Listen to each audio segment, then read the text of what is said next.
to discuss more about this, joining us today is the Asia Foundation Country Representative, Mbak Hana Satriyo. Good morning, Mbak Hana. Thank you so much for joining us here. Yeah, thank you so much, Marisa. Thank you for having me this morning. Yes. Yeah, so this is a great concern, of course, Mbak Hana. Yes. And that is why this has become the focus of your work since 2017 with Let's Read.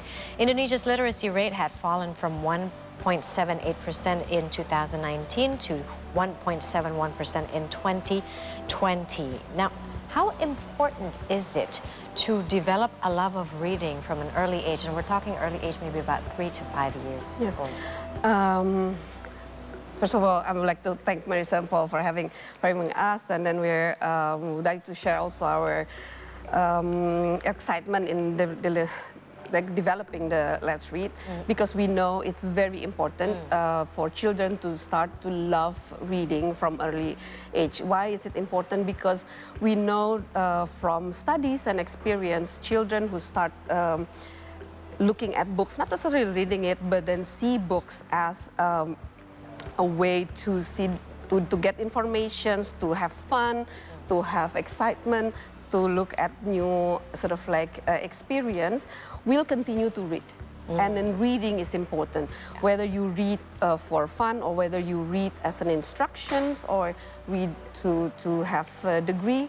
So this is why when you're starting in a bit late, waiting until they start school, it will be you're missing a few very important years. Of course, it's better late than never, but that's why we're looking at early childhood educations as very important time. Yeah, start reading.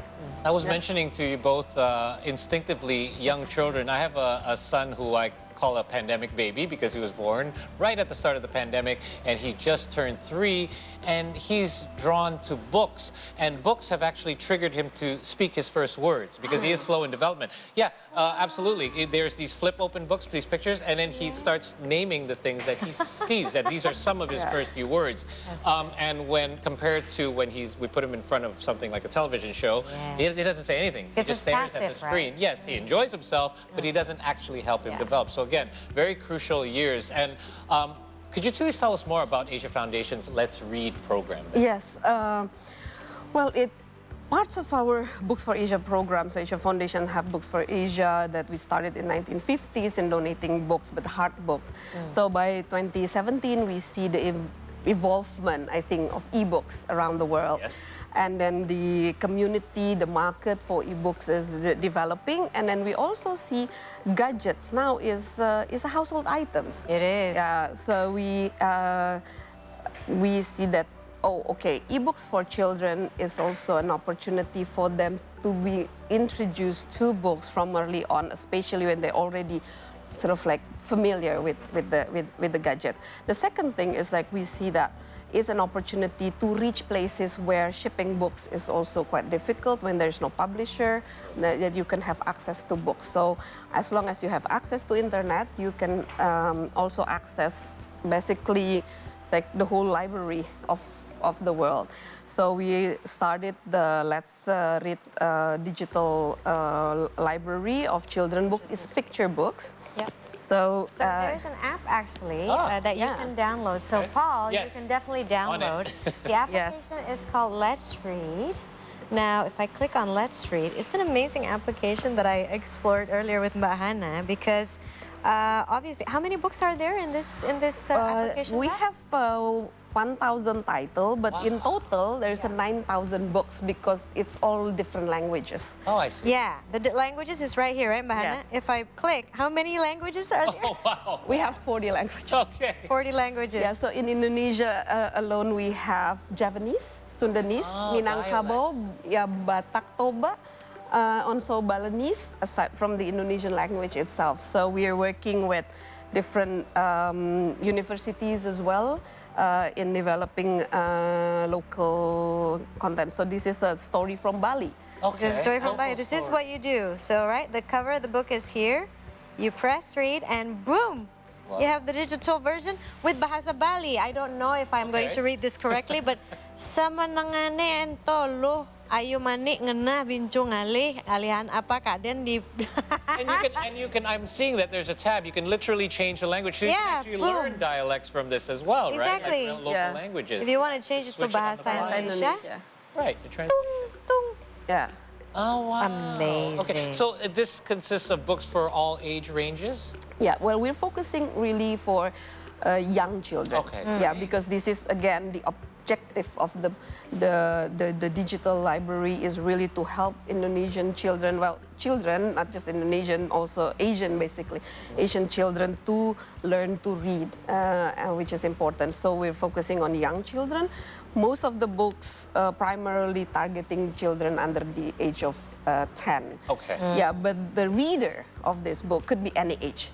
Yeah, so you have young children trying to read, or older children reading for their younger sisters or brothers, or adult reading for their children or their cousins or niece or nephew, or you're volunteering. Yeah. Reading, read aloud. I mean, we have a community called Read Aloud Community Yeah. across Indonesia that you just look at books and read together with Okay. the children. So they apa ya, they see the joy Yeah. of flipping all those Right. books. You're actually physically holding that. Right. That's a lot. Yeah, so we have the digital as well as the print book. Because I think not all families are as lucky as your children. Right. Yeah. So maybe they see you read books, so that's why they instinctively go for books when they want to know new things. But not everyone is as fortunate, as you said, access. Yeah, I've done a couple of visits before to less fortunate villages and neighborhoods to read, Yeah. and I thought, oh, this is such a kind of mundane, simple thing. I wonder what they're going to get out of it. But you could see, like in their eyes, like they're love hanging it. on Yeah. every word that you say as well. And then I realized, hey, maybe they don't have people doing this for them as well. And also, I think the reason why even your kid, at the age of 2 begins to sort of like, even though he can't read yet, Yes. is because it is innate within us. We live by storytelling. Right? It's in our Yes. DNA, isn't it? Yeah. It is in our DNA, and that is why, it's like we will naturally be drawn to books and storytelling, even listening, especially if the person telling the story is very animated, Yes. saying it while acting it out as well to their children. And these these are the printed versions, by the way. And I particularly chose these 3 titles, Aduh, Tarian Sunyi, and Roti Harapan, because they are telling very interesting and slightly more complex stories, right, Mbak Hana? Yes. Could you please tell Yes. us what about Aduh? Aduh. Yeah, so we're one of the things that you mentioned initially is like book also expose children to people who are different with us. Right. In a very subtle, so they understand that, and they at least know that there are people who are different with us. So we work also with community, people with disability, and then how we can, we make it normal for children to see people who are different with them. So this story is about a girl. She doesn't have arms. But then the focus is not so much on her disability. Yes. The focus is on how she tried to get ready to school. Okay. So this is how she sort of like, and she lived in an orphanage. So she have to queue for the bathroom while she's already wake up late, and then she can't find her clothes, and then, oh my God, where is everywhere? And then, so nothing in this book is talking about her disability, Right. but we would like other children to see that, there are children who are having sort of like physical disability that's different with them. But they're also doing all the same things All that the you same do. thing that you do. Like this one as well, Tarian Okay, what's Sunyi, that right, about? Mbak? Yeah, this one is stories about a girl with hearing disability, but she wants to learn to dance. Okay. So, and then they try to figure out, the teachers is trying to help her, and then at the end, she learns to dance from the vibration. Because she can't hear the Because music, she can't right? hear the music, but she can hear the vibration, and her friends is helping her putting the loudspeakers down on the floor so she can feel the vibration. So, and at home, she was also sort of helping with the mom. See, we normalize things that at home people actually have sort of like computer.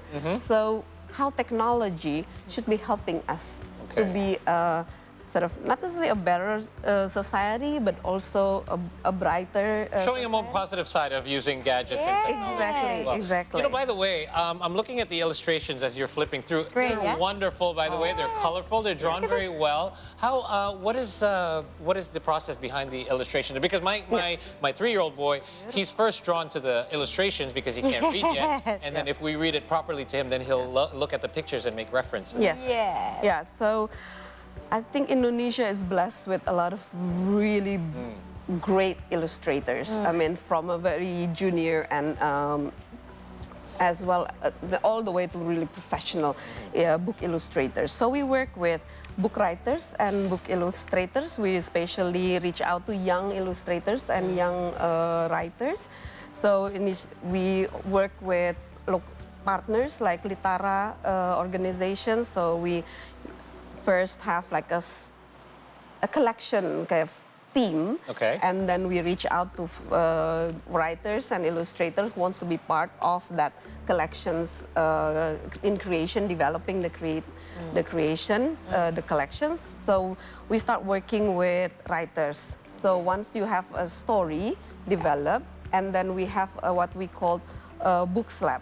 So when we have the writers as well as the illustrators sitting together and then develop that sort of like what is the best way of telling this story. So because the workshop is like a workshop. So usually the writers have ideas, right?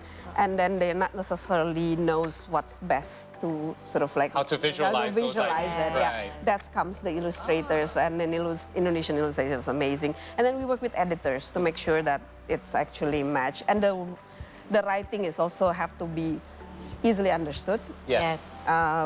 Vocabulary-wise, it has to be appropriate for that age group Right. as well.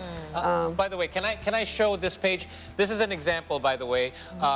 It's going to be difficult for me to describe to my son what vibrations are, but this actual picture demonstrates that there's kind of like zigzaggy lines to show that this is what you feel. There's a movement coming out of the speaker, and that's how she feels the music. So again, it's very important to be able to visualize because kids don't understand some of these concepts as well. Yeah, and actually, I mean, kids are very, very observant, right? And sometimes, a lot of the times, parents think that kids don't understand, and that's why I love this project so much. But because even in this one, Roti Harapan or the Hope Bread, it talks about child marriage that happens in Indonesia. Oh wow, really? It's so complex, right? The idea itself is so complex, but children are taught to understand, oh, this is what's happening to some of the children in Indonesia in a very simple way, beautiful illustrations. As well. So, Mbak Hana, this movement is there because you and your team want to encourage children to read at a very early age, right? What can parents do, or people who are older, who are, guiding these children to be able to encourage or develop this love of reading? What sort of habits should we do? I think what Paul already mentioned. I mean, you start introducing books from early on. I mean, there's even just by giving, giving them, or even if they can't hold the book themselves. I mean, you start having the habits of reading them before they go to sleep. So you have a quiet time where you're sort of like there's a relationship developed between you and the child and book, and then later on the child can just like have their own relationship with books. And I think this is really important to have it early on because books is we call it in Bahasa Indonesia also, book is a window to the world. Yes. But it's also a safe haven for a sanctuary even. For especially when you're so sort of inundated with a lot of like pressure and everything, books is a safe place that you can go to. And then if sort of like when they develop into teenagers, young adult, you will have different phases in your life where you will need different books. But then if you're equipped with the skills and capacity, ability to read from early on, inshallah, that you have that skills, life It's a coping skills. mechanism. It's a coping mechanism. So, so this is our effort because we we see it's really important to Yeah. to have that. Can I tell you a little experience that I've had throughout the pandemic? It had been an adjustment period for our daughter. She's now turning 8 next month. When she was about 6 or 7, there were times where we had to deal with a couple of tantrums that she doesn't usually have, but it was obviously brought on by a pandemic, spending too much Yes. time at home.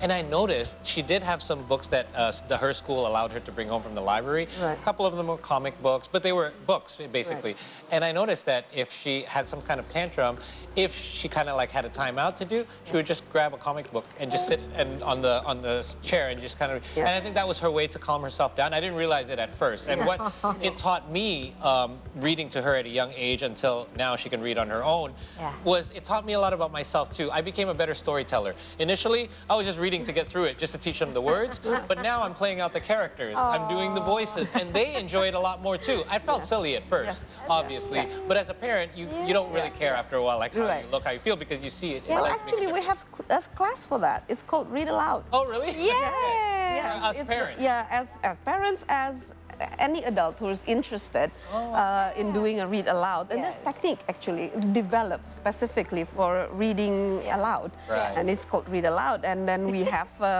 we're doing it as well. Oh, that's Training communities to do Read Aloud because it's something that you can share, not necessarily books, but you can also have your iPad and then you start opening and then you do your read aloud. You're reading. With this one is about the, it's actually about the blue Vespa. Okay.